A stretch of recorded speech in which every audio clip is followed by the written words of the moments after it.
Entre projet de développement et réconciliation nationale, les 5 candidats à l'élection présidentielle ivoirienne poursuivent leur quête du fauteuil présidentiel.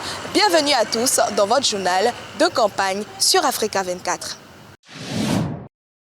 Simone Eivin Gbagbo, candidate du mouvement des générations capables à la présidentielle ivoirienne du 25 octobre, axe son projet politique sur la réconciliation nationale. L'ex-première dame propose une approche inclusive pour reconstruire le tissu social ivoirien et renforcer les liens avec les nations voisines. Plus de détails dans ce sujet de la rédaction.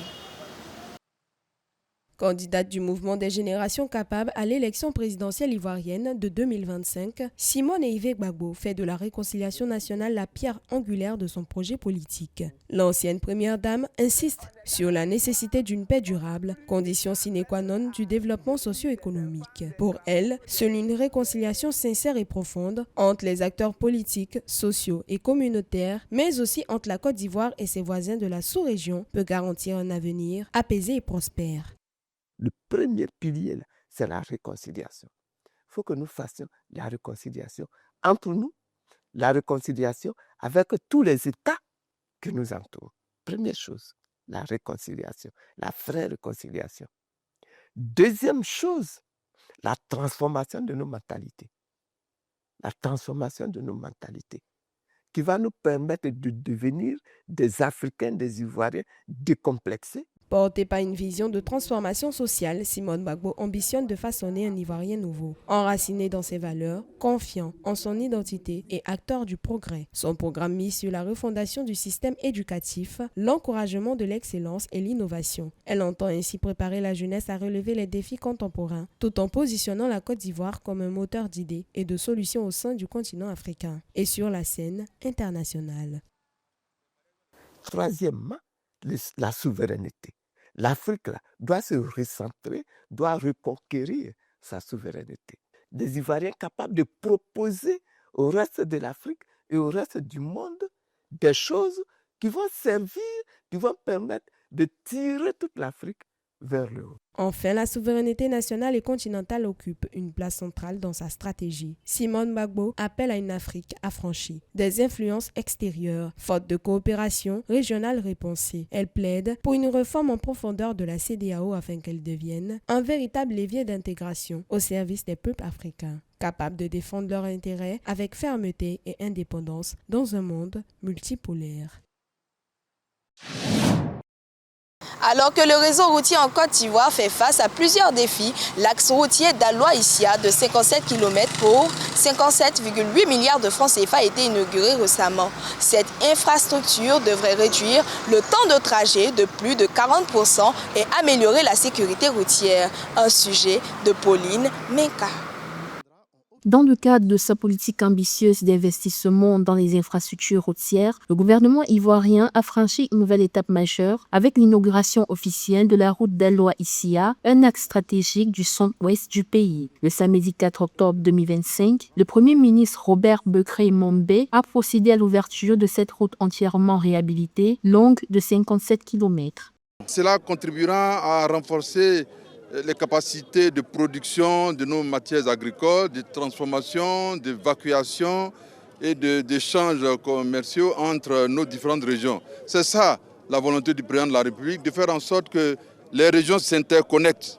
Prévu initialement à 45 milliards de francs CFA, le projet a finalement été réalisé pour un montant total de 57,8 milliards de francs CFA, entièrement financé par l'État ivoirien. Les travaux, lancés le 10 juin 2023, ont mobilisé plusieurs entreprises du secteur BTP. Cette nouvelle infrastructure permettra de réduire plus de 40% de temps du trajet sur cet axe, tout en renforçant la sécurité des usagers. Il y a d'autres projets d'infrastructures qui ont été réalisés, à savoir Yamsoko Boaflé, Daloa, Diokwe, donc le Haut-Sassandra. Nous sommes en train de faire finaliser Vavois, Genoula. Il y a aussi Genoula, Daloa. C'est de dire que le Haut-Sassandra n'est pas un reste de tout ce qui se fait à Abidjan dans les autres régions. Depuis plusieurs années, la Côte d'Ivoire consacre une part significative de son budget à l'entretien et au développement de son réseau routier. En 2024, plus de 1000 km de routes ont été lancées ou réhabilitées dans le cadre du Plan national de développement 2021-2025. L'autonomisation économique des femmes demeure un enjeu prioritaire pour la Côte d'Ivoire.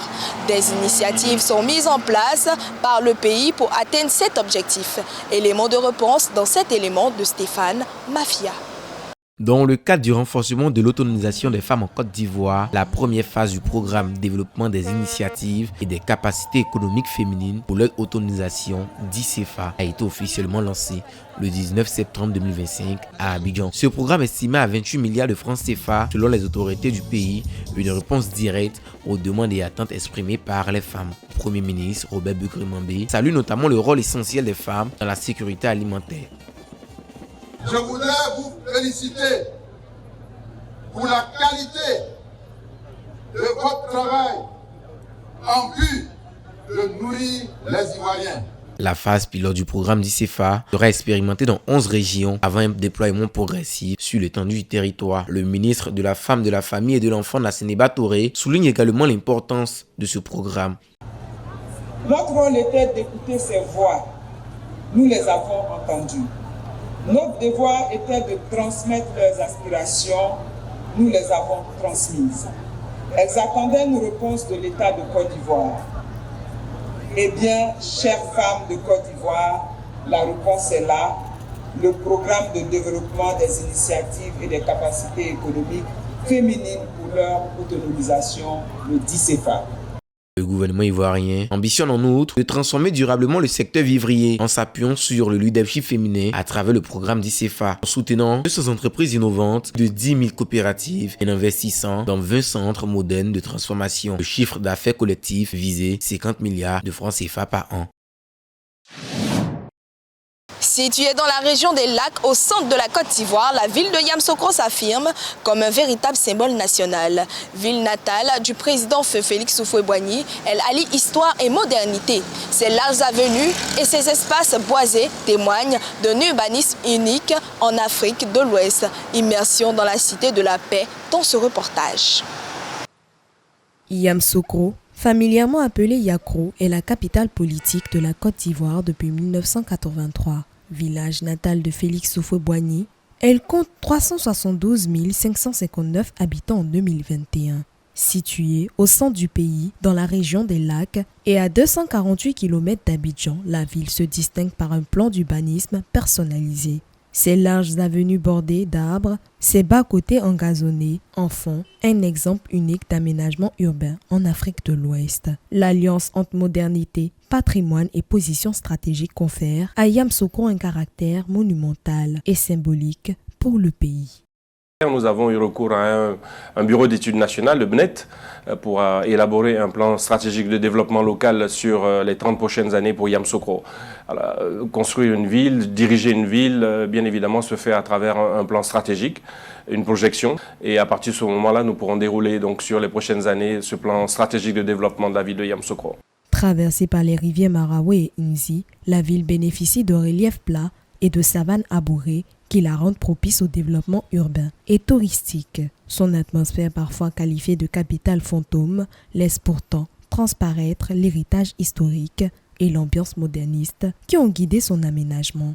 Nous avons énormément de potentiel. D'ailleurs, un des villages qui se trouve à 15 km de Yamoussoukro, qui s'appelle Zata, est le premier pôle de production de tomates en Côte d'Ivoire et reste jusqu'à présent le premier pôle de production de tomates. Yamoussoukro illustre la volonté de la Côte d'Ivoire de marquer son identité politique et culturelle tout en offrant un potentiel de développement pour le tourisme, l'urbanisme et les projets régionaux. Entre histoire et modernité, patrimoine et planification, elle demeure une ville emblématique, symbole d'une vision nationale ambitieuse et d'un avenir prometteur pour le pays. Merci d'avoir suivi ce journal de campagne à retrouver sur MyAfrica24 ainsi que sur l'ensemble de nos réseaux de diffusion. L'information continue sur Africa24.